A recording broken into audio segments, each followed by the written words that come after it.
Azad Urdu high school junior college Ashti, Mahatma Gandhi माध्यमिक विद्यालय आष्टी, मिर्झा हस्मतुल्ला बेग Urdu primary school Ashti येथे MPSC द्वारे PSIची पदवी उत्तीर्ण झालेली शेख उस्मा सलीम हिचे सत्कार करण्यात आले। शेख उस्मा सलीम हिचे वडील छोटा मोठा कारभार करत होते।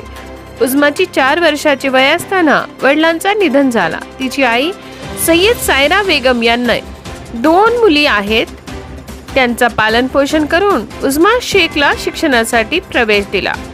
शेख उस्मा सलीमचे शिक्षण जिल्हा परिषद कन्या प्रशाळा आष्टी येथे 1ली ते 10वी पर्यंत झाले। 11वी ते ग्रॅज्युएशन तिने आर्ट्स कॉमर्स सायन्स कॉलेजमध्ये पूर्ण केले। MPSCची तयारी करण्यासाठी ती पुण्याला गेली। त्याच्याजवळ चांगल्या जेवण व चांगले हॉस्टेलचा खर्च देण्याची हैपतही नव्हती। त्यामुळे कमी पैशाचे जेवण, कमी पैशाचे हॉस्टेल त्यांनी केले। नारायणपेठ हॉस्टेलमध्ये राहत होती। 10वीच्या नंतर 2 वर्ष तिला शिक्षण घेता आले नाही। त्याची मावशी आजारी असताना घरची आर्थिक परिस्थिती अतिशय बिकट होती। तरी सर्व परिस्थितीवर मात करून आज ती PSI झाली आहे। तिचे सर्व स्तरावरून कौतुक होत आहे। तर जिल्हा परिषद कन्या प्रशाला आष्टी आणि 11वी 12वी कोणत्या महाविद्यालयात? 11वी 12वी आणि पदवीपर्यंतचं शिक्षण डॉक्टर BD हंबर्डे महाविद्यालय आष्टी। ह्या शिक्षण घेताना तुम्हाला कोणकोणती अडचणी आली आणि कसं त्याला तुम्ही समोर गेले? आणि सर्वप्रथम 10वी झाल्यानंतरच माझा 2 वर्षांचा गॅप आहे सर, कारण आर्थिक थोडीशी प्रॉब्लेम होते, त्याच्यामुळे मी काही पुढे ॲडमिशन घेऊ शकले नाही। नंतर 11वी 12वी आर्ट्सनं दिली आणि नंतर BCAला ॲडमिशन घेतलं मी।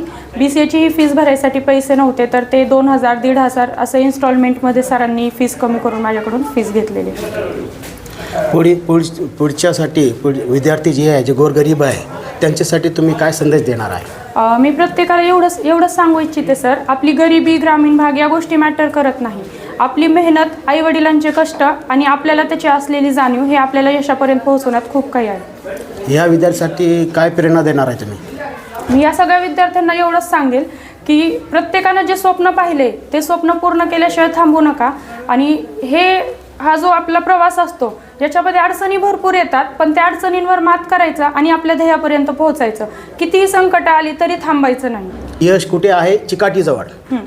याच्याबद्दल काय बोलणार आपण? हो, यश नेहमीच जिद्दी आणि चिकाटीनं जर अभ्यास केला तर यश आपल्याला 100% मिळते। ते मिळवण्यासाठी फक्त आपली जी जिद्द आहे ती कमी नाही झाली पाहिजे, कारण की आपण कधी कधी यशाच्या खूप जवळ येतो, परंतु त्याच्या अलीकडेच थोडंसं हार मानून बसतो। पण पुढच्या एका पावल्यावर आपलं यश असतं, ते समजून घ्यायला पाहिजे आणि यश मिळाल्याशिवाय तर अजिबात थांबायलाच नाही पाहिजे कोणी। फार फार तुमचा धन्यवाद। सरकार एक्सप्रेस।